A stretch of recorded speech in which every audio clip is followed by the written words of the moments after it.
ನಮಸ್ಕಾರ, ನಾನ್ ಶರ್ಮಿತಾ ಶೆಟ್ಟಿ. ಕಾಂಗ್ರೆಸ್ ಹಾಗೇನೆ ಬಿಜೆಪಿ ನಡುವೆ ಬುಕ್ ವಾರ್ ಜೋರಾಗಿ ನಡೀತಾ ಇದೆ. ಬಿಜೆಪಿಯಿಂದ ಸಿದ್ದು ನಿಜ ಕನಸುಗಳು ಬುಕ್ ರಿಲೀಸ್ಗೆ ತಯಾರಿ ನಡೆದಿದೆ. ಇವತ್ತೇ ರಿಲೀಸ್ ಮಾಡೋದಕ್ಕೆ ಪ್ಲಾನ್ ಅನ್ನ ಮಾಡ್ಕೊಂಡಿದ್ದಾರೆ. ಆದ್ರೆ ಬಿಜೆಪಿಯ ಬುಕ್ ರಿಲೀಸ್ಗೆ ಕಾಂಗ್ರೆಸ್ ಗರಂ ಆಗಿದೆ.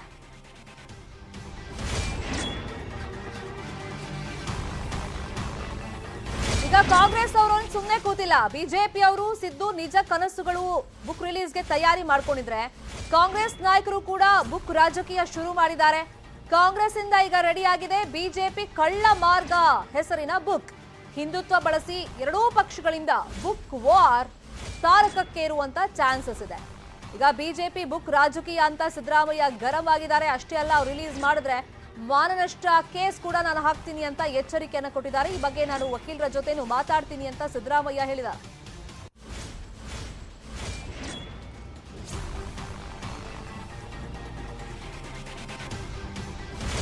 ಕಾಂಗ್ರೆಸ್ ಹಾಗೆಯೇ ಬಿಜೆಪಿ ನಡುವೆ ಬುಕ್ ವಾರ್ ತಾರಕಕ್ಕೇರುವಂತ ಎಲ್ಲ ಲಕ್ಷಣಗಳು ಕಾಣಿಸ್ತಾ ಇದೆ. ಟಿಪ್ಪು ನಿಜ ಕನಸುಗಳು ಹೆಸರಲ್ಲಿ ವಿವಾದ ಆಗಿತ್ತು ಈ ಹಿಂದೆ.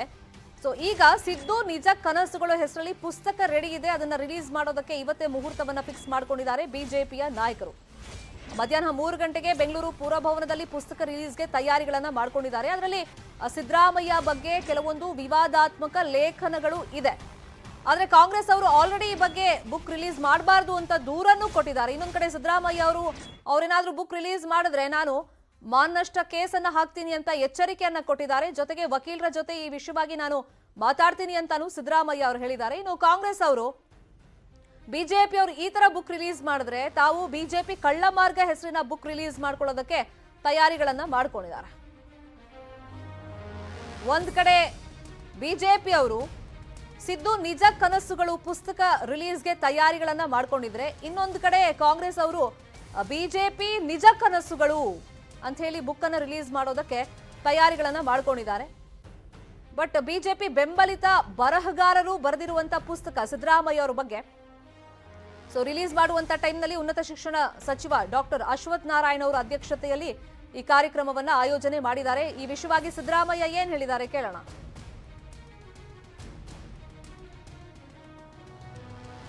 ನಮ್ಮಲ್ಲಿ ರೋಗದವರಿಗೆ ಎಲ್ಲ ಹಳದಿಯಾಗಿ ಕಾಣ್ತವೆ.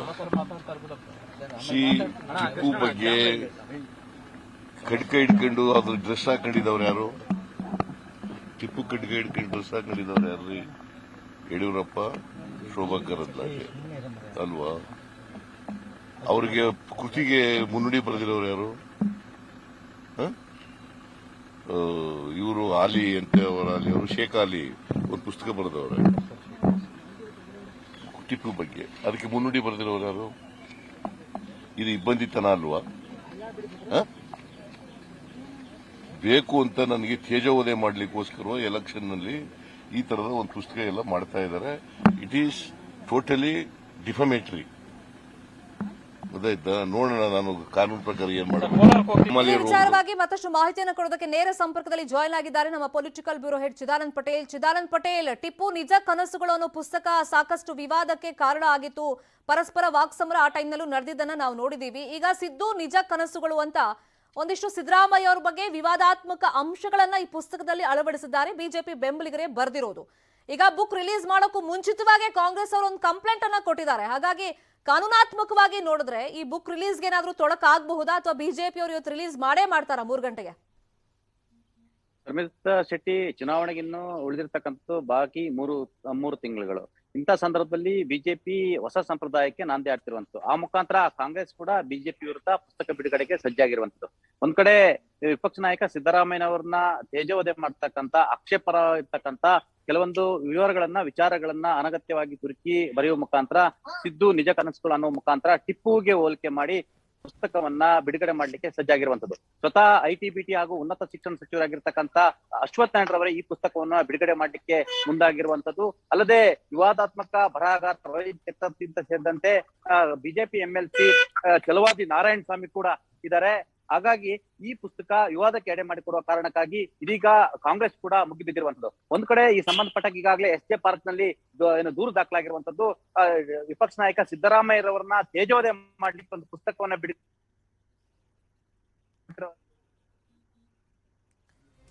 ನಿಮ್ಮ ವಾಯ್ಸ್ ರೀಚ್ ಆಗ್ತಾ ಇಲ್ಲ. Thank you so much Chidanand Patel ತಮ್ಮೆಲ್ಲ ಇನ್ಫಾರ್ಮೇಶನ್ಗೆ. ಒಂದ್ ಕಡೆ ಬಿಜೆಪಿ ಅವರು ಪುಸ್ತಕ ರಿಲೀಸ್ಗೆ ಎಲ್ಲ ರೀತಿ ತಯಾರಿ ಮಾಡ್ಕೊಂಡಿದ್ದಾರೆ. ಇವತ್ತೇನೇ ಆಗಲಿ 3 ಗಂಟೆಗೆ ಸಿದ್ದು ನಿಜ ಕನಸುಗಳು ಪುಸ್ತಕನ ರಿಲೀಸ್ ಮಾಡಬೇಕು ಅಂತ ಹೇಳಿ ತಯಾರಿಗಳು ನಡೆದಿದೆ. ಇನ್ನೊಂದು ಕಡೆ ಕಾಂಗ್ರೆಸ್ ಅವರು ಇದಕ್ಕೆ ಪ್ರತಿಯಾಗಿ ಬಿಜೆಪಿ ಅವ್ರ ಬಗ್ಗೆನೂ ಕೂಡ ಒಂದು ಪುಸ್ತಕವನ್ನ ರಿಲೀಸ್ ಮಾಡೋದಕ್ಕೆ ತಯಾರಿ ಮಾಡ್ಕೊಂಡಿದ್ದಾರೆ.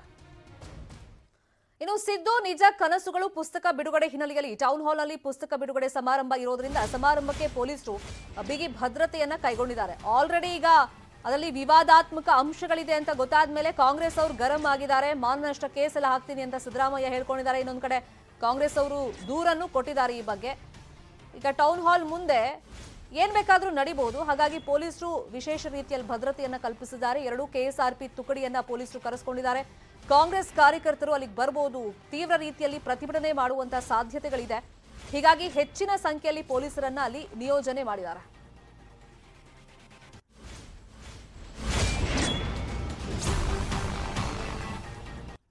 ಈಗ 3 ಗಂಟೆಗೆ ಟೌನ್ ಹಾಲ್ ನಲ್ಲಿ ಪುಸ್ತಕ ಬಿಡುಗಡೆ ಸಮಾರಂಭ ಬಿಜೆಪಿಯಿಂದ ನಡೆಯುತ್ತೆ. ಅಶ್ವಥ್ ನಾರಾಯಣ್ ಅವರ ನೇತೃತ್ವದಲ್ಲಿ, ಅವರ ಅಧ್ಯಕ್ಷತೆಯಲ್ಲಿ ಇವತ್ತಿನ ಕಾರ್ಯಕ್ರಮ ಇರೋದು. ಸಾಕಷ್ಟು ಬಿಜೆಪಿ ನಾಯಕರು ಇವತ್ತಿನ ಈ ಕಾರ್ಯಕ್ರಮದಲ್ಲಿ ಪಾಲ್ಗೊಳ್ಳುವಂತ ಚಾನ್ಸಸ್ ಇದೆ. ಬಿಜೆಪಿ ಬೆಂಬಲಿಗರೇ ಬರೆದಿರುವಂತಹ ಪುಸ್ತಕ ಇದು, ಸಿದ್ದು ನಿಜ ಕನಸುಗಳು.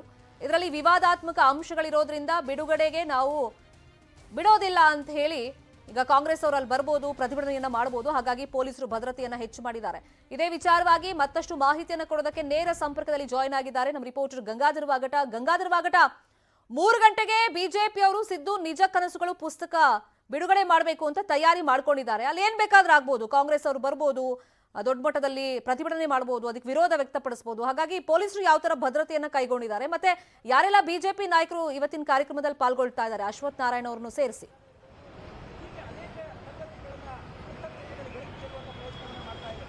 ಶರ್ಮಿತಾ, ಪ್ರಮುಖವಾಗಿ ಸಿದ್ದರಾಮಯ್ಯನವರ ಸಿದ್ದು ಕನಸುಗಳ ಒಂದು ಪುಸ್ತಕ ಸಮಾರಂಭವನ್ನ ಇವತ್ತು ಟೌನ್ ಹಾಲ್ ನಲ್ಲಿ 3 ಗಂಟೆಗೆ ಹಮ್ಮಿಕೊಂಡಿರುವಂತದ್ದು.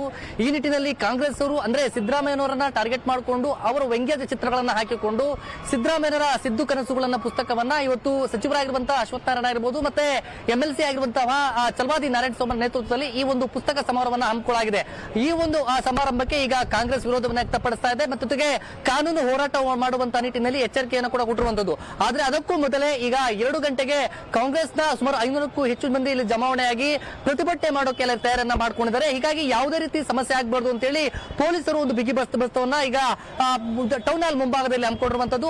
ಅಲ್ಸೂರ್ಗೇಟ್ SCP ಆಗಿರುವಂತಹ ನಾರಾಯಣ ಸ್ವಾಮಿ ಅವರ ನೇತೃತ್ವದಲ್ಲಿ ಈಗ 2 ಕೆಎಸ್ಆರ್ಪಿ ತುಕಡಿಗಳನ್ನ ಇಲ್ಲಿ ನಿಯೋಜನೆಯನ್ನ ಮಾಡ್ಕೊಂಡಿದ್ದಾರೆ. ಮತ್ತೆ ಇಲ್ಲಿ ಸಿಬ್ಬಂದಿಗಳನ್ನ ಈಗ ಆಲ್ರೆಡಿ ಒಂದು ನಿಯೋಜನೆಯನ್ನ ಮಾಡಿಕೊಂಡು ಯಾರೇ ಬಂದರೂ ಸಹ ಪ್ರೊಟೆಸ್ಟ್ ಮಾಡಕ್ಕೆ ಯಾರು ಮುಂದಾದ್ರೂ ಸಹ ಅಂತವರನ್ನ ಕೂಡಲೇ ವಶಕ್ಕೆ ಪಡೆಯೋಕೆ ಈಗ ಪೊಲೀಸ್ ಸಿಬ್ಬಂದಿ ಕೂಡ ತಯಾರಾಗಿದ್ದಾರೆ. ಇದು ಚುನಾವಣಾ ಹೊತ್ತಲ್ಲಿ ಈ ರೀತಿಯ ವಿಮರ್ಶಾತ್ಮಕವಾಗಿ ವ್ಯಂಗ್ಯಾಧಾರಿತವಾಗಿ ಸಿದ್ದರಾಮಯ್ಯವರ ಒಂದು ಪುಸ್ತಕ ಸಮಾರಂಭವನ್ನ ಈಗ ನಂಬಿಕೊಂಡಿದ್ದಾರೆ. ಇದೇ ಒಂದು ಸಂದರ್ಭದಲ್ಲಿ ಇದು ಬೇರೆ ರೀತಿಯ ಆಯಾಮವನ್ನ ಪಡ್ಕೊಳ್ಬಹುದು ಅನ್ನೋ ನಿಟ್ಟಿನಲ್ಲಿ ಈಗ ಈ ಒಂದು ಸಮಸ್ಯೆಗಳು ಯಾವುದು ಸಮಸ್ಯೆ ಆಗಬಾರ್ದು ಅಂತ ಹೇಳಿ ಪೊಲೀಸರು ಎಲ್ಲ ರೀತಿಯ ಭದ್ರತೆ ಮಾಡ್ಕೊಂಡಿದ್ದಾರೆ. ಮತ್ತೆ ಬ್ಯಾರಿಕೇಡ್ ಗಳನ್ನ ಕೂಡ ಹಾಕಿದ್ದಾರೆ. ಅಲ್ಸೂರ್ಗೇಟ್ SCP ಅವರ ನೇತೃತ್ವದಲ್ಲಿ ಈ ಒಂದು ಪ್ಲಾನ್ ಮಾಡ್ಕೊಂಡಿರುವಂತದ್ದು. ಮತ್ತೆ ಯಾರೇ ಬಂದರೂ ಸಹ ಇಲ್ಲಿ ಬೇರೆ ರೀತಿಯ ಸಮಸ್ಯೆಗಳು ಕ್ರಿಯೇಟ್ ಮಾಡಕ್ಕೆ ಉಂಟಾದ್ರೆ ಅಂತವರನ್ನ ಕೂಡಲೇ ಅವರನ್ನ ವಶಕ್ಕೆ ಪಡೆಯುವಂತ ಕೆಲಸಕ್ಕೆ ಈಗ ಪೊಲೀಸರು ಮುಂದಾಗುವಂತದ್ದು. ಇದರ ಜೊತೆಯಲ್ಲಿ ಸುಮಾರು 500ಕ್ಕೂ ಹೆಚ್ಚು ಮಂದಿ ಇಲ್ಲಿ ಜಮಾವಣೆ, ಕಾಂಗ್ರೆಸ್ನ ಕಾರ್ಯಕರ್ತರೆಲ್ಲ ಕೂಡ ಜಮಾವಣೆ ಆಗ್ತಾರೆ. ಆ ಜೊತೆಯಲ್ಲಿ ಬಿಜೆಪಿಗೆ ಸಂಬಂಧಪಟ್ಟಂತೆ ಅವರ ವ್ಯಂಗ್ಯಾಧಾರಿತವಾಗಿ BL ಸಂತೋಷ್ ಆಗಿರ್ಬೋದು, ಮೋದಿ ಆಗಿರ್ಬೋದು, ನರಮೇಧ ಈ ರೀತಿಯ ಒಂದು ವ್ಯಂಗ್ಯ ಒಂದು ಪುಸ್ತಕವನ್ನ ಮತ್ತೆ ಪೋಸ್ಟರ್ ಗಳನ್ನ ಅವರು ಕೂಡ ಹಿಡ್ಕೊಂಡ್ಬಂದು ಇಲ್ಲಿ ಬೇರೆ ರೀತಿಯ ಇಬ್ಬರು ಒಂದಾಗಿ ಅಂದ್ರೆ ಒಂದ್ ಕಡೆ ಈಗ ಬಿಜೆಪಿಯ ಒಂದು ಕಾರ್ಯಕ್ರಮ ನಡೀತಾ ಇರ್ತದೆ, ಮತ್ತೊಂದ್ ಕಡೆ ಕಾಂಗ್ರೆಸ್ ಅವರು ಕೂಡ ಈ ತರ ಪೋಸ್ಟರ್ ಗಳನ್ನ ಹಿಡಿದು ಅವರು ಬೇರೆ ರೀತಿಯ ಒಂದು ಈ ಟೌನ್ ಹಾಲ್ ನಲ್ಲಿ ಹೈಡ್ರಾಮಾ ಸೃಷ್ಟಿಯಾಗುವಂತಹ ಸಾಧ್ಯತೆಗಳು ಇರುವ ಹಿನ್ನೆಲೆಯಲ್ಲಿ ಈಗ ಈ ಪೊಲೀಸರು ಈ ರೀತಿಯ ಯಾವುದೇ ರೀತಿ ಅವಕಾಶಗಳನ್ನ ಕೊಡದ ರೀತಿಯಲ್ಲಿ ಸಮಸ್ಯೆಗಳು ಯಾವುದೇ ರೀತಿ ಆಗಬಾರ್ದು ಅಂತ ಹೇಳಿ ಮುನ್ನೆಚ್ಚರಿಕಾ ಕ್ರಮವಾಗಿ ಈಗಾಗಲೇ ಪೊಲೀಸರು ಬಿಗಿ ಬಂದೋಬಸ್ತನ್ನ ಮಾಡ್ಕೊಂಡಿದ್ದಾರೆ. 2 ಕೆಎಸ್ಆರ್ಪಿಗಳನ್ನ ಮತ್ತೆ ಟೌನ್ ಹಾಲ್ ಸುತ್ತಲೂ ಕೂಡ ಬ್ಯಾರಿಕೇಡ್ ಗಳನ್ನ ಹಾಕೊಂಡು ಈಗ ಆಲ್ರೆಡಿ ಅವರು ಕೂಡ ಸಿದ್ಧರಾಗ್ತಾ ಇದ್ದಾರೆ. ಮತ್ತೆ ಯಾರೇ ಒಬ್ಬರು ಕೂಡ ಬಂದು ಇಲ್ಲಿ ಪೋಸ್ಟರ್ ಗಳನ್ನ ಹಿಡಿದು ಬೇರೆ ರೀತಿಯ ಹೈಡ್ರಾಮಕ್ಕೆ ಮುಂದಾದ್ರೆ ಅಂತವರನ್ನ ವಶಕ್ಕೆ ಪಡೆಯೋಕೆ KSRP ಫಿಕ್ಸ್ ಮಾಡಿಕೊಂಡು ಪ್ರತಿಭಟನೆ ಮಾಡೋದಕ್ಕೆ ಕಾಂಗ್ರೆಸ್ ಅವರು ತಯಾರಿ ಮಾಡ್ಕೊಂಡು ಬರಬಹುದು. ಆ ನಿರೀಕ್ಷೆಗಳಂತೂ ಇದ್ದೇ ಇದೆ. ಇನ್ನೊಂದು ಕಡೆ ಇವತ್ತು ಬೆಳಿಗ್ಗೆನೆ ಅವರು ಕಂಪ್ಲೇಂಟ್ ಕೊಟ್ಬಿಟ್ಟಿದ್ದಾರೆ, ಯಾವುದೇ ಕಾರಣಕ್ಕೂ ಈ ಪುಸ್ತಕ ರಿಲೀಸ್ಗೆ ಅವಕಾಶಗಳು ಕೊಡಬಾರ್ದು ಅಂತ ಪೊಲೀಸ್ ಸ್ಟೇಷನ್ಗೆ ಹೋಗಿ. ಹಾಗಾಗಿ ಈ ಬಗ್ಗೆ ಏನಾದ್ರೂ ನೋಡೋದಾದ್ರೆ ಪೊಲೀಸರು ಕ್ರಮ ಕೈಗೊಳ್ಳೋ ಚಾನ್ಸಸ್ ಇದೆಯಾ?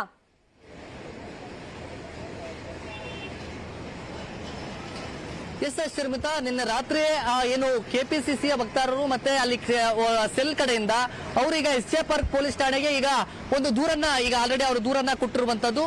ಈ ಟೌನ್ ಹಾಲ್ ಮುಂಭಾಗದಲ್ಲಿ ಯಾವುದೇ ರೀತಿಯ ಅವಕಾಶವನ್ನ ಕೊಡಬಾರದು, ಸಿದ್ದರಾಮಯ್ಯನವರ ಒಂದು ತೇಜೋವಧೆ ಮಾಡುವಂತ ಕೆಲಸವನ್ನ ಬಿಜೆಪಿ ಮಾಡೋಕೆ ಮುಂದಾಗಿದೆ. ಇಲ್ಲದೆ ಇರುವಂತಹ ಒಂದು ಮಾಹಿತಿಗಳನ್ನ ಅವರ ತೇಜೋವಧೆ ಮಾಡುವ ಮೂಲಕವಾಗಿ ಅವರ ಪುಸ್ತಕ ಸಮಾರಂಭವನ್ನ ಇಟ್ಕೊಂಡಿದ್ದಾರೆ. ಇದು ಆಯೋಜಕರ ಒಂದು ಸಮಾರಂಭ ಏನಿದೆ ಅದನ್ನ ರದ್ದು ಮಾಡಬೇಕು ಅಂತ ಹೇಳಿ ಈಗ ನೋಡಬಹುದು. ಬ್ಯಾರಿಕೇಡ್ ಅನ್ನ ಇಡೀ ಟೌನ್ ಹಾಲ್ ಮುಂಭಾಗದಲ್ಲಿ ಎಲ್ಲ ಕೂಡ ಬ್ಯಾರಿಕೇಡ್ ಆಗ್ತಾ ಇದ್ದಾರೆ. ಯಾವುದೇ ರೀತಿ ವಾಹನಗಳಿಗೆ ಅವಕಾಶ ಇಲ್ಲ. ಮತ್ತೊಂದು ಕಡೆ ಯಾರೇ ಬಂದ್ರು ಅವ್ರನ್ನ ಅಲ್ಲೇ ಅವರನ್ನು ವಶಕ್ಕೆ ಪಡೆಯುವಂತ ಕೆಲಸಕ್ಕೆ ಮುಂದಾಗುವಂತದ್ದು. ಒಂದ್ ವೇಳೆ ಬಂದು ಇಲ್ಲಿ ಹೈಡ್ರಾಮಾವನ್ನ ಕ್ರಿಯೇಟ್ ಮಾಡಿದ್ರೆ ಅಂತವ್ರನ್ನ ವಶಕ್ಕೆ ಪಡಿತಾರೆ. ಹೀಗಾಗಿ ಇಡೀ ಟೌನ್ ಹಾಲ್ ಇದನ್ನ ತಮ್ಮ ಸುಪರ್ದಿಗೆ ತೆಗೆದುಕೊಳ್ತಾ ಇದ್ದಾರೆ.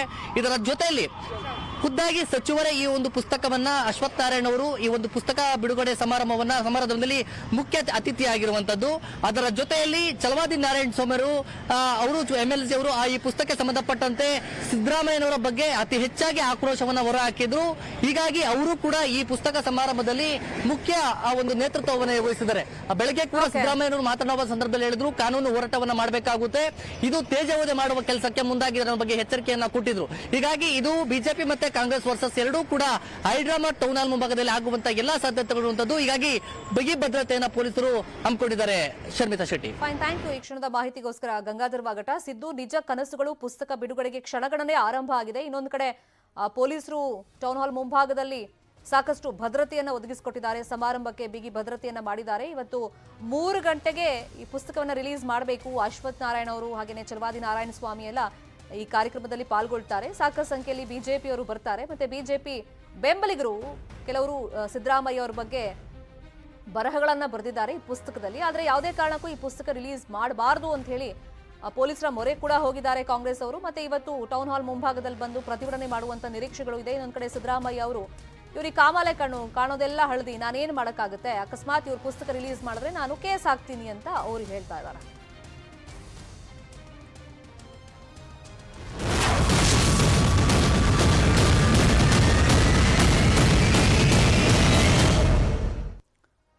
ಇನ್ನೊಂದ್ ಕಡೆ ಸಿದ್ದರಾಮಯ್ಯ ಅವರು ಯಾವ ವಿಧಾನಸಭಾ ಕ್ಷೇತ್ರದಿಂದ ಚುನಾವಣೆಗೆ ಸ್ಪರ್ಧೆ ಮಾಡ್ತಾರೆ ಆ ಕುತೂಹಲ ಇನ್ನೂ ಕೂಡ ಹಾಗೆ ಇದೆ. ಕೋಲಾರದಿಂದ ಸಿದ್ದರಾಮಯ್ಯ ಸ್ಪರ್ಧೆ ಫಿಕ್ಸ್ ಆಗಿದೆಯಾ? ಹಾಗಾದ್ರೆ ಇವತ್ತೇ ಮಹತ್ವದ ಘೋಷಣೆಯನ್ನ ಸಿದ್ದರಾಮಯ್ಯ ಮಾಡ್ತಾರೆ ಅಂತ ಹೇಳಲಾಗ್ತಾ ಇದೆ. ಕೋಲಾರದಲ್ಲಿ ಇವತ್ತು ವಿಪಕ್ಷ ನಾಯಕ ಸಿದ್ದರಾಮಯ್ಯ ಪ್ರವಾಸವನ್ನ ಕೈಗೊಳ್ತಾ ಇದ್ದಾರೆ. KH ಮುನಿಯಪ್ಪ ಮನೆಗೆ ಭೇಟಿಯನ್ನ ಕೊಟ್ಟಿದ್ದಾರೆ ಸಿದ್ದರಾಮಯ್ಯ ಅವರು. ಕೋಲಾರಕ್ಕೆ ತೆರಳೋ ಮುನ್ನ ಮುನಿಯಪ್ಪ ಅವರನ್ನ ಭೇಟಿ ಮಾಡಿ ಚರ್ಚೆಯನ್ನ ಮಾಡಿದ್ದಾರೆ. ಕಳೆದ ಬಾರಿ ಸಮಾವೇಶಕ್ಕೆ ಮುನಿಯಪ್ಪ ಅವರು ಗೈರಾಗಿದ್ರು. ಕೇಳಿದ್ರೆ ಬೇರೆ ಬೇರೆ ಕಾರಣಗಳನ್ನ ಅವ್ರು ಹೇಳ್ತಾ ಇದ್ರು, ನಾನು ಊರಲ್ಲಿ ಇರಲಿಲ್ಲ ಅಂತೆಲ್ಲ ಸಬೂಬುಗಳನ್ನ ಕೊಟ್ಟಿದ್ರು. ಕೋಲಾರಕ್ಕೆ ಭೇಟಿ ಕೊಡೋ ಮುಂಚಿತವಾಗಿ ಸಿದ್ದರಾಮಯ್ಯ ಅವರು ಮುನಿಯಪ್ಪ ಅವರನ್ನ ಭೇಟಿ ಮಾಡಿ ಚರ್ಚೆಯನ್ನ ಮಾಡಿದ್ದಾರೆ. ಬಹುತೇಕ ಇವತ್ತೇ ತಮ್ಮ ನಿರ್ಧಾರವನ್ನ ಪ್ರಕಟ ಮಾಡುವಂತ ಸಾಧ್ಯತೆಗಳಿದೆ. ಕೋಲಾರದಿಂದ ಸಿದ್ದರಾಮಯ್ಯ ಸ್ಪರ್ಧೆ ಬಹುತೇಕ ಖಚಿತ ಅಂತಾನೂ ಹೇಳಲಾಗ್ತಾ ಇದೆ.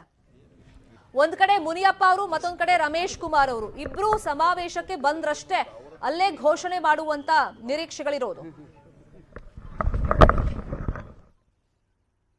ಕೋಲಾರ ಜಿಲ್ಲೆ ಚಿಕ್ಕಬಳ್ಳಾಪುರ ಕೋಲಾರಲ್ಲಿರ್ತಕ್ಕಂಥ ಎಲ್ಲ ಶಾಸಕರು, ಮಾಜಿ ಶಾಸಕರು, ವಿಧಾನ ಪರಿಷತ್ ಸದಸ್ಯರುಗಳೆಲ್ಲ ಹೋಗಿ ಅವ್ರನ್ನ ಕೋಲಾರದಿಂದ ಸ್ಪರ್ಧೆ ಮಾಡಿ ಅಂತ ಹೇಳಿ ಕೇಳಿರೋದು ನಿಜ.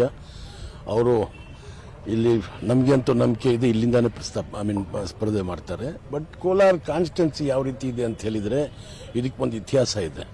ಇಲ್ಲಿ ದಲಿತ ಸಂಘರ್ಷ ಸಮಿತಿ ಹುಟ್ಟಾಕಿದ್ದು ಕೋಲಾರಿಂದ, ರೈತರ ಸಂಘಗಳು ಹುಟ್ಟಾಕಿದ್ದು ಕೋಲಾರಿಂದ, ಮತ್ತು ಇಲ್ಲಿಂದ ಅಹಿಂದ ಪ್ರಾರಂಭ ಆಗಿರೋದು ಕೋಲಾರಿಂದ. ಹಾಗಾಗಿ ಇವತ್ತಿನ ದಿವಸ ಸುಮಾರು 2,31,000 ಮತದಾರರು ಏನೋ ಕ್ಷೇತ್ರದಲ್ಲಿದ್ದಾರೆ. ಅದರಲ್ಲಿ ಸುಮಾರು 1,80,000 ಮತದಾರರು ಈ ಒಂದು ಭಾಗಕ್ಕೆ ಸೇರಿರ್ತಕ್ಕಂಥ ಮತದಾರರಿದ್ದಾರೆ. ಇವರೆಲ್ಲ ಒಂಥರ ಸಿದ್ದರಾಮಯ್ಯನವರ ಅಭಿಮಾನಿಗಳು. ಸಿದ್ದರಾಮಯ್ಯನವರು ಇಲ್ಲಿ ಬರಬೇಕು, ಸಿದ್ದರಾಮಯ್ಯನವರಿಗೆ ನಾವು ನಮ್ಮ ಮತವನ್ನು ಹಾಕಿ ಗೆಲ್ಲಿಸಬೇಕು ಅಂತ ಹೇಳ್ಬಿಟ್ಟು ಕಾತರರಾಗಿ ಕಾಯ್ಕೊಂಡಿದ್ದಾರೆ.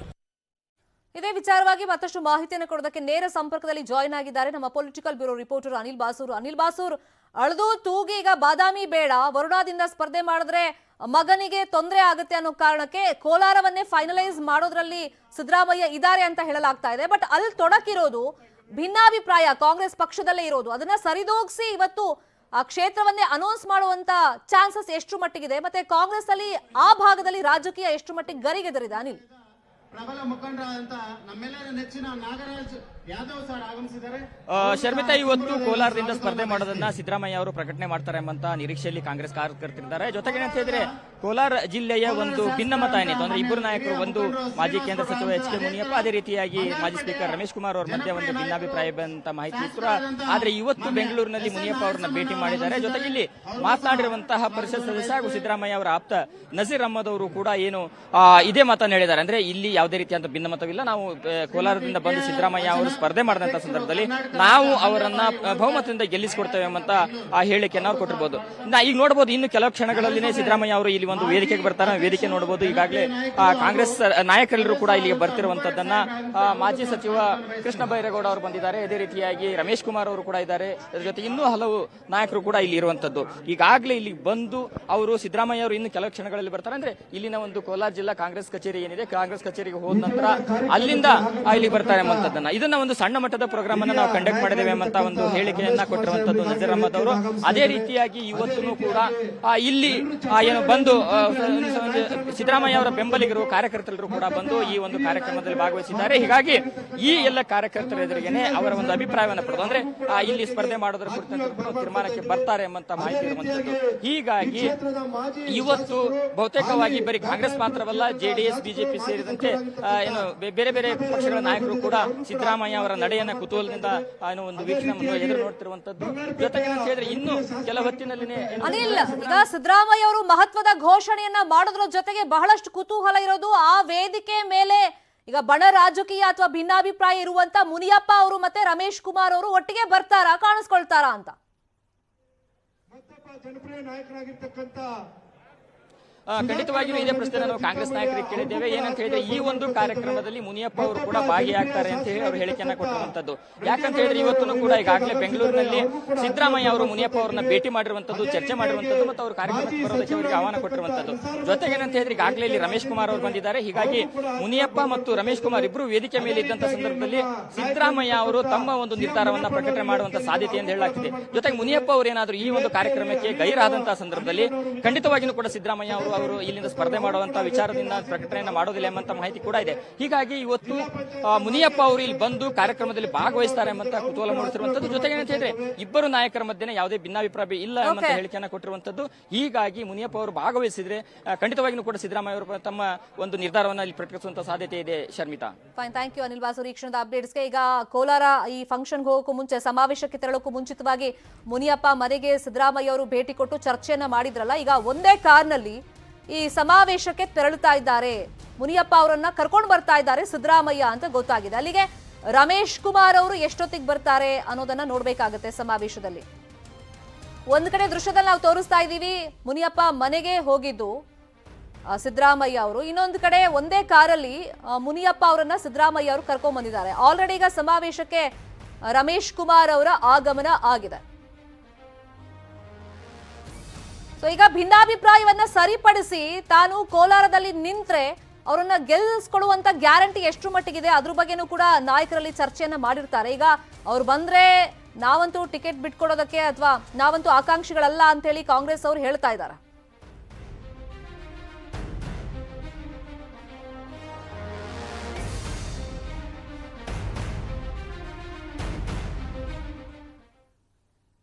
ಮುಂಬರುವಂತ ಚುನಾವಣೆಗೆ ಪಕ್ಷಗಳು ಭರ್ಜರಿಯಾಗಿ ತಯಾರಿಗಳನ್ನ ಮಾಡ್ಕೊಳ್ತಿದ್ದಾರೆ. ಸಭೆ ಸಮಾರಂಭಗಳನ್ನ ನಡೆಸ್ತಾ ಇದ್ದಾರೆ. ಇದರಿಂದ ವಿದ್ಯಾರ್ಥಿಗಳಿಗೆ ಸಂಕಷ್ಟ ಆಗ್ತಾ ಇದೆ. ಶಾಲಾ ಕಾಲೇಜ್ ವಿದ್ಯಾರ್ಥಿಗಳು ಪರದಾಟವನ್ನ ಪಡ್ತಾ ಇದ್ದಾರೆ. ಈಗ ದೊಡ್ಡ ಮಟ್ಟದಲ್ಲಿ ಸಭೆ ಸಮಾರಂಭಗಳನ್ನ ನಡೆಸ್ತಾ ಇದ್ದಾರೆ. ಮತದಾರರ ಓಲೈಕೆಗೆ ಈ ಪ್ರಯತ್ನಗಳೆಲ್ಲ ರಾಜಕೀಯ ಪಕ್ಷಗಳಿಂದ ನಡೀತಾ ಇದೆ. ಸೊ ಇದರಿಂದ ತೊಂದರೆ ಅನುಭವಿಸ್ತಾ ಇರೋದು ವಿದ್ಯಾರ್ಥಿಗಳು. ನಿನ್ನೆ ಚಿತ್ರದುರ್ಗದಲ್ಲಿ ಕಾಂಗ್ರೆಸ್ SC ST ಐಕ್ಯತಾ ಸಮಾವೇಶ ಹಮ್ಮಿಕೊಂಡಿತ್ತು. ಸೈನ್ಸ್ ಕಾಲೇಜ್ ಮೈದಾನದಲ್ಲಿ ಸಮಾವೇಶ ಆಗಿತ್ತು. ಅದರ ಎಫೆಕ್ಟ್ ವಿದ್ಯಾರ್ಥಿಗಳಿಗೆ ತಟ್ಟಿತ್ತು. ಸಮಾವೇಶದ ಬಳಿಕ ಮೈದಾನವನ್ನ ಆಯೋಜಕರು ಸ್ವಚ್ಛ ಮಾಡಿಲ್ಲ. ಊಟ ಮಾಡಿದ ತಟ್ಟೆಗಳು ಎಲ್ಲಿ ಬೇಕು ಅಲ್ಲಿ ಬಿದ್ದಿದೆ. ಆವರಣ ತುಂಬಾ ಕಸದ ರಾಶಿ ನಡುವೆ ಇವತ್ತು ಕಾಲೇಜಿಗೆ ವಿದ್ಯಾರ್ಥಿಗಳು ಹೋಗಿದ್ದಾರೆ. ಇನ್ನೊಂದು ಕಡೆ ಇವತ್ತು ಕೋಲಾರದಲ್ಲಿ ಕಾಂಗ್ರೆಸ್ ಅವರು ದೊಡ್ಡ ಮಟ್ಟದ ಸಮಾವೇಶವನ್ನ ಹಮ್ಮಿಕೊಂಡಿದ್ದಾರೆ. ಕೈ ಕಾರ್ಯಕರ್ತರ ಸಭೆಯಿಂದ ಮತ್ತೆ ವಿದ್ಯಾರ್ಥಿಗಳು ಇವತ್ತು ಪರದಾಟವನ್ನ ಪಡ್ತಾ ಇದ್ದಾರೆ. ಕೋಲಾರ ಭಾಗದಲ್ಲಿ ಪಾಠ ಕೇಳೋಕೆ ಆಗದೆ ಹೊರಗಡೆ ನಿಂತಿದ್ದಾರೆ ಶಾಲಾ ವಿದ್ಯಾರ್ಥಿಗಳು ಬಂದು. ಯಾಕಂದ್ರೆ ಮೈದಾನದ ಪಕ್ಕದಲ್ಲೇ ಕುರುಬರಪೇಟೆ ಸರ್ಕಾರಿ ಶಾಲೆ ಇದೆ. ಶಾಲೆ ಎದುರೇ ಮೈಕ್ ಅನ್ನ ಕಟ್ಟಿದ್ದಾರೆ ಕಾರ್ಯಕ್ರಮದ ಆಯೋಜಕರು. ಇದರಿಂದ ಸಹಜವಾಗಿ ಅಲ್ಲಿ ಕಿರಿಕಿರಿ ಆಗ್ತಾ ಇದೆ. ಪಾಠ ಕೇಳೋಕೆ ಆಗ್ತಾ ಇಲ್ಲ. ಕಾಂಗ್ರೆಸ್ಗೆ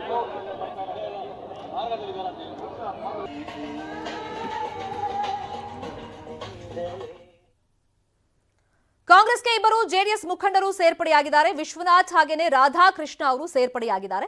ಕಳೆದ ಬಾರಿ ಡಿಕೆ ಶಿವಕುಮಾರ್ ವಿರುದ್ಧ ಸ್ಪರ್ಧೆಯನ್ನ ಮಾಡಿದ್ರು ವಿಶ್ವನಾಥ್ ಅವರು. ರಾಮನಗರ ಜಿಲ್ಲೆಯ ಇಬ್ಬರು ಮುಖಂಡರು ಜೆಡಿಎಸ್ನ ಮುಖಂಡರು ಕಾಂಗ್ರೆಸ್ಗೆ ಸೇರ್ಪಡೆಯಾಗಿದ್ದಾರೆ. ಯಾವುದೇ ಷರತ್ತುಗಳಿಲ್ಲದೆ ಏನು ಡಿಮ್ಯಾಂಡ್ ಅನ್ನ ಹಾಕದೆ ಅವರು ಕಾಂಗ್ರೆಸ್ ಪಕ್ಷಕ್ಕೆ ಸೇರ್ಪಡೆ ಆಗಿದ್ದಾರೆ. ಕೆಪಿಸಿಸಿ ಕಚೇರಿಯಲ್ಲಿ ಸೇರ್ಪಡೆ ಕಾರ್ಯಕ್ರಮ ಆಯಿತು. ಈಗ ಎಲೆಕ್ಷನ್ ಹತ್ರ ಬರ್ತಾ ಇದ್ದಂತೆ ಈ ತರ ಪಕ್ಷಾಂತರ ಪರ್ವಗಳೆಲ್ಲ ನಡೆಯುತ್ತೆ. ಪ್ರಬಲರನ್ನ ಸೆಳೆಯೋದು ಮತ್ತೆ ಷರತ್ತುಗಳನ್ನ ವಿಧಿಸೋದು ಕೂಡ ಕಾಮನ್. ಆದ್ರೆ ಇವರು ಷರತ್ತುಗಳಿಲ್ಲದೆ ಕಾಂಗ್ರೆಸ್ ಪಕ್ಷಕ್ಕೆ ಸೇರ್ಪಡೆ ಆಗಿದ್ದಾರೆ. ನಮ್ಮ ಜಿಲ್ಲೆಯಲ್ಲೇ ಡಿ.ಎಂ. ವಿಶ್ವನಾಥ್ ಅವರು ಪಕ್ಷದ ಜನತಾದಳದ ಸಂಘಟನೆಯಲ್ಲಿ ಬಹಳ ಸಕ್ರಿಯವಾಗಿ ವಹಿಸಿಕೊಂಡು ಒಂದು ಚೇರ್ಮನ್ ಆಗಿ ಕೂಡ ಅವರು ಕೆಲಸವನ್ನ ಮಾಡಿದ್ದಾರೆ. ಈ ರಾಜ್ಯದ ಪರಿಸ್ಥಿತಿ, ಕನಕಪುರ ಕ್ಷೇತ್ರದ ಪರಿಸ್ಥಿತಿ, ಈ ಜಿಲ್ಲೆಯ ಪರಿಸ್ಥಿತಿ ಎಲ್ಲ ಗಮನದಲ್ಲಿಟ್ಕೊಂಡು ಡಿ.ಕೆ. ಶಿವಕುಮಾರ್ ಅವರ ನಾಯಕತ್ವಕ್ಕೆ ಕಾಂಗ್ರೆಸ್ ಪಕ್ಷಕ್ಕೆ ನಾನು ಮತ್ತೆ ಹೋಗ್ಬೇಕು ಅನ್ನೋ ದೃಷ್ಟಿಯಿಂದ ಇವತ್ತು ಕಾಂಗ್ರೆಸ್ ಪಕ್ಷಕ್ಕೆ ಮರಳಿ ಸೇರ್ಕೊಳ್ಬೇಕು ಅಂತ ಹೇಳಿ ತೀರ್ಮಾನ ಮಾಡಿ ಇವತ್ತು ಕಾಂಗ್ರೆಸ್ ಪಕ್ಷಕ್ಕೆ ದೇಗುಲಕ್ಕೆ ಆಗಮಿಸಿದ್ದಾರೆ. ಯಾರ್ಯಾರು ಪ್ರಮುಖರಿದ್ದಾರೆ ಎಲ್ಲರ ಹೆಸರನ್ನು ಕೂಡ ಅವರು ಪ್ರಸ್ತಾವನೆಯನ್ನ ಮಾಡಿದ್ದಾರೆ. ನಾನು ಕಾಂಗ್ರೆಸ್ ಪಕ್ಷದ ಪರವಾಗಿ ನಿಮ್ಮೆಲ್ಲರ ಸಮ್ಮುಖದಲ್ಲಿ ಅವರಿಗೆ ತುಂಬು ಹೃದಯದ ಸ್ವಾಗತವನ್ನ ಈ ಸಂದರ್ಭದಲ್ಲಿ ನಾನು ಬಯಸ್ತಾ ಇದ್ದೇನೆ.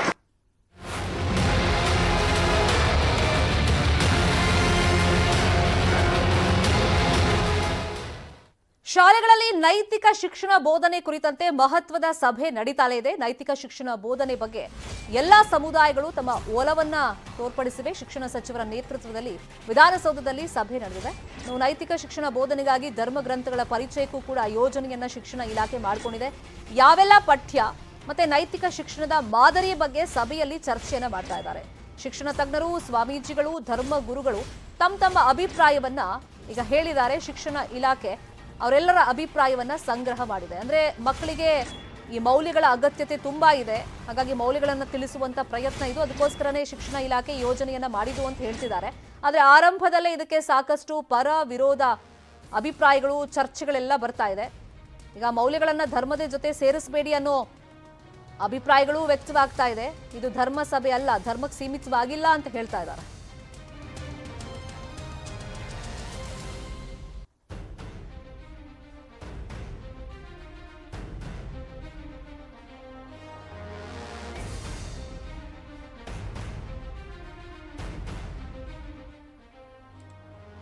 ಶಾಲೆಗಳಲ್ಲಿ ನೈತಿಕ ಶಿಕ್ಷಣ ಬೋಧನೆ ಕುರಿತಂತೆ ಮಹತ್ವದ ಸಭೆ ವಿಧಾನಸೌಧದಲ್ಲಿ ನಡೆತಾ ಇದೆ. ಶಿಕ್ಷಣ ಸಚಿವರ ನೇತೃತ್ವದಲ್ಲಿ ನಿರಂತರವಾಗಿ ಯಾವೆಲ್ಲ ಪಠ್ಯ ನೈತಿಕ ಶಿಕ್ಷಣದ ಮಾದರಿ ಬಗ್ಗೆ ಒಂದು ಯೋಜನೆಯನ್ನ ಶಿಕ್ಷಣ ಇಲಾಖೆ ಮಾಡ್ಕೊಂಡಿತ್ತಲ್ಲ, ಅದರಲ್ಲಿ ಈಗ ಶಿಕ್ಷಣ ತಜ್ಞರು, ಸ್ವಾಮೀಜಿಗಳು, ಧರ್ಮಗುರುಗಳ ಅಭಿಪ್ರಾಯ ಸಂಗ್ರಹ ಆಗಿದೆ. ಇನ್ನು ಮಕ್ಕಳಿಗಲ್ಲ ನೈತಿಕ ಶಿಕ್ಷಣದ ಅಗತ್ಯತೆ ಇರುವುದು ರಾಜಕಾರಣಿಗಳಿಗೆ. ಶಿಕ್ಷಣ ಸಚಿವರ ಸಭೆಯಲ್ಲಿ ಭಾಗಿ ಬಳಿಕ ಸಿರಿಗೆರೆ ಶಿವಾಚಾರ್ಯರು ನೇರವಾಗಿ ಹೇಳಿಕೆಯನ್ನ ಕೊಟ್ಟಿದ್ದಾರೆ. ವಿದ್ಯಾರ್ಥಿಗಳಿಗೆ ಔದ್ಯೋಗಿಕ, ಆಧ್ಯಾತ್ಮಿಕ, ವ್ಯಾವಹಾರಿಕವಾಗಿ ಶಿಕ್ಷಣ ನಾವು ಕಲಿಸಬೇಕಾಗುತ್ತೆ, ಅದರ ಅಗತ್ಯತೆ ಇದೆ.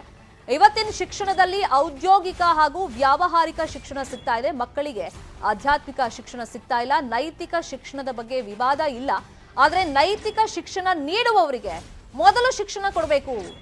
ಯಾರದನ್ನ ಬೋಧನೆ ಮಾಡಕ್ ಬರ್ತಾರಲ್ಲ ಅವರಿಗೆ ಅದ್ರ ಬಗ್ಗೆ ಪ್ರಾಪರ್ ಆಗಿ ಐಡಿಯಾ ಇರಬೇಕಲ್ಲ. ಸೊ ಅದಾಗಬೇಕು ಕೆಲಸ ಅಂತ ಹೇಳಿದ್ದಾರೆ ಸಿರಿಗೆರೆ ಶಿವಾಚಾರ್ಯರು. ಇಲ್ಲಿ ಸನ್ಮಾನ್ಯ ಸಭಾಧ್ಯಕ್ಷರು ಕಾಗೇರಿಯವರು ಇದ್ದಾರೆ. ನನಗನ್ಸುತ್ತೆ ಇದರ ಮುಂದುವರೆದ ಭಾಗವಾಗಿ ವಿಧಾನಸೌಧದಲ್ಲಿ ಹೇಗೆ ಕಾರ್ಯಕಲಾಪಗಳು ನಡೆಯಬೇಕು, ವಿಧಾನಸಭೆ ಕಾರ್ಯಕಲಾಪಗಳಲ್ಲಿ ಅನ್ನೋದ್ರ ಬಗ್ಗೆ ಎಲ್ಲ ಧರ್ಮಗುರುಗಳು, ಚಿಂತಕರನ್ನು ಇದೊಂದು ಸಭೆ ಸೇರಿಸಿ ನಮ್ಮ ರಾಜಕೀಯ ಧುರೀಣರಿಗೆ ನೀವು ಒಂದಿಷ್ಟು ನೈತಿಕ ಶಿಕ್ಷಣವನ್ನು ನೀವು ವ್ಯವಸ್ಥೆ ಮಾಡಿದರೆ ಪ್ರಾಯಶಃ ನಿಮಗೆ ಜವಾಬ್ದಾರಿ ಭಾಳ ಕಡಿಮೆ ಆಗುತ್ತೆ ಅಂತ ಅನ್ಸುತ್ತೆ. ಇಲ್ಲಿ ಆಗಬೇಕಾಗಿರೋದು ಶಿಕ್ಷಣ ಮಕ್ಕಳಿಗಲ್ಲ. ಏನು ಈ ಒಂದು ವಿಧಾನಸಭೆಯ ಕಾರ್ಯಕಲಾಪಗಳು, ಲೋಕಸಭೆಯ ಕಾರ್ಯಕಲಾಪಗಳು ಇದು ನೋಡುವ ಇಡೀ ದೇಶದಲ್ಲಿ, ರಾಜ್ಯದಲ್ಲಿ ಜನ ನೋಡ್ತಾರೆ. ಅದು ನಿಮ್ಮ ವರ್ತನೆ ಹೇಗಿದೆ, ನನಗನ್ಸುತ್ತೆ ಇದು ವಿಷಯಾಂತರ ಆಗ್ಬೋದೇ ಏನೋ, ಆದರೆ ವಿಧಾನಸೌಧದಲ್ಲಿ ಬಂದಿರೋದ್ರಿಂದ ಹೇಳದೆ ವಿಧಿ ಇಲ್ಲ. ಹೇಗೆ ಎಷ್ಟು ಕೋಟ್ಯಾಂತರ ರೂಪಾಯಿ ಖರ್ಚಾಗುತ್ತೆ, ಇದನ್ನು ಹೇಗೆ ಸದ್ಬಳಕೆ ಮಾಡ್ಕೋಬೇಕು. ಬಟ್ ಒಂದು ಅನಿಸುತ್ತೆ ನನಗೆ ಸಭಾಧ್ಯಕ್ಷರೇ, ಮುಂದೊಂದು ನೀವು ಆ್ಯಕ್ಟ್ ಮಾಡಬೇಕು. ಯಾವ ರಾಜಕೀಯ ಧುರೀಣರು ಸಹ ಯಾರನ್ನು ವೈಯಕ್ತಿಕವಾಗಿ ನಿಂದನೆ ಮಾಡಬಾರ್ದು. ಏನಾದರೂ ಇಶ್ಯೂಸ್ ಇದ್ದರೆ ಇಶ್ಯೂಸ್ ಬಗ್ಗೆ ನೀವು ಚರ್ಚೆ ಮಾಡಿ, ಅಲ್ಲೇನಾದರೂ ದೋಷಗಳಿದ್ದರೆ ಟೀಕೆ ಮಾಡಿ ಸರಿಪಡಿಸಿ. ವೈಯಕ್ತಿಕ ನಿಂದನೆಗಳನ್ನು ಮಾಡ್ತಕ್ಕಂಥ ನಿಂದನೆಯ ಮಾತುಗಳಿಗೆ ನೀವು ಸಭಾಧ್ಯಕ್ಷರು ಕಡಿವಾಣ ಹಾಕಬೇಕು ಅಂದರೆ ಒಂದು ದೊಡ್ಡ ಆ್ಯಕ್ಟನ್ನೇ ನೀವು ಮುಂದಿನ ನೈತಿಕ ಶಿಕ್ಷಣ ದಶಕಗಳ ಕಾಲದ ಅಪೇಕ್ಷೆ ಅಂತ ಸಭೆ ನಂತರ ನಿರ್ಮಲಾನಂದನಾಥ ಸ್ವಾಮೀಜಿ ಹೇಳಿಕೆಯನ್ನು ಕೊಟ್ಟಿದ್ದಾರೆ.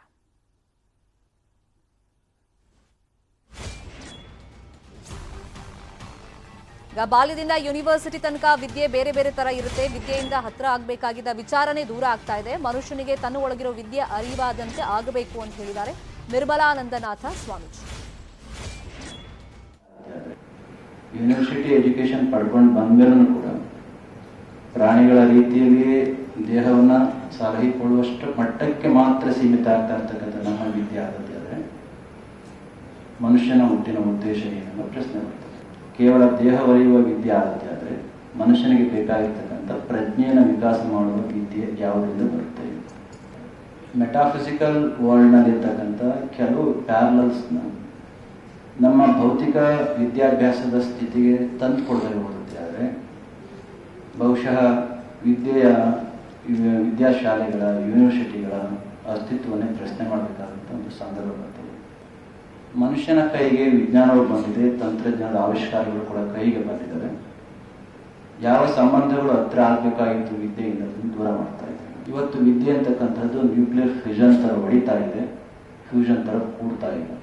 ಮನುಷ್ಯನಿಗೆ ಬೇಕಾಗಿರ್ತಕ್ಕಂಥ ತನ್ನ ಒಳಗೆ ಇರ್ತಕ್ಕಂಥ ಶಕ್ತಿಯನ್ನು ತನಗೆ ಅರಿವು ಮಾಡಿಕೊಳ್ಳುವ ವಿದ್ಯೆಯನ್ನು ಪ್ರಯತ್ನಪೂರ್ವಕವಾಗಿ ಮಕ್ಕಳಿಗೆ ಮಾಡಿಕೊಡೋದೇ ಹೋದರೆ ಪ್ರಜ್ಞಾಪೂರ್ವಕವಾಗಿ ವಿದ್ಯಾಶಾಲೆಗಳಲ್ಲಿರ್ಬೋದು, ಮನೆಗಳಲ್ಲಿರ್ಬೋದು, ಮಕ್ಕಳಿಗೆ ಬೇಕಾಗಿರುವ ರೀತಿಯ ವಿದ್ಯೆಯನ್ನು ನಾವು ರೂಪಿಸದೆ ಹೋಗುತ್ತೆ. ಆದರೆ ನಂತರದಲ್ಲಿ ಕಲಿಯುವಂತಹದ್ದು ಮಕ್ಕಳಿಗೆ ಯಾವ ರೀತಿ ಬರುತ್ತೆ. ಜೆಡಿಎಸ್ ಪಂಚರತ್ನ ಯಾತ್ರೆ ಸ್ವಾಗತಕ್ಕೆ ತೊಗರಿಯ ಕಣಜ ಕಲಬುರಗಿ ಸಜ್ಜಾಗಿದೆ. ಖಜೂರಿ ಗ್ರಾಮದಲ್ಲಿ ಜೆಡಿಎಸ್ ಪಂಚರತ್ನ ಯಾತ್ರೆಗೆ ಚಾಲನೆ ಸಿಕ್ಕಿದೆ. ಮಾಜಿ ಸಿಎಂ ಕುಮಾರಸ್ವಾಮಿಗೆ ಆಳಂದ ಜೆಡಿಎಸ್ ಘಟಕ ಸ್ವಾಗತವನ್ನ ಕೋರಿದೆ. ಇನ್ನು ಎಚ್ಡಿಕೆಗೆ ತೊಗರಿಯಿಂದ ಮಾಡಿದ ಬೃಹತ್ ಹಾರವನ್ನ ಜೆಡಿಎಸ್ ಕಾರ್ಯಕರ್ತರು ಹಾಕಿದ್ರು. ಖಜೂರಿ, ತಳೋಲ, ನಿರಗುಡಿ, ಪಡಸಾವಳಿ, ಸರಸಂಬ ಗ್ರಾಮಗಳಲ್ಲಿ ಪಂಚರತ್ನ ರೋಡ್ ಶೋ ನಡೆಯಲಿದೆ.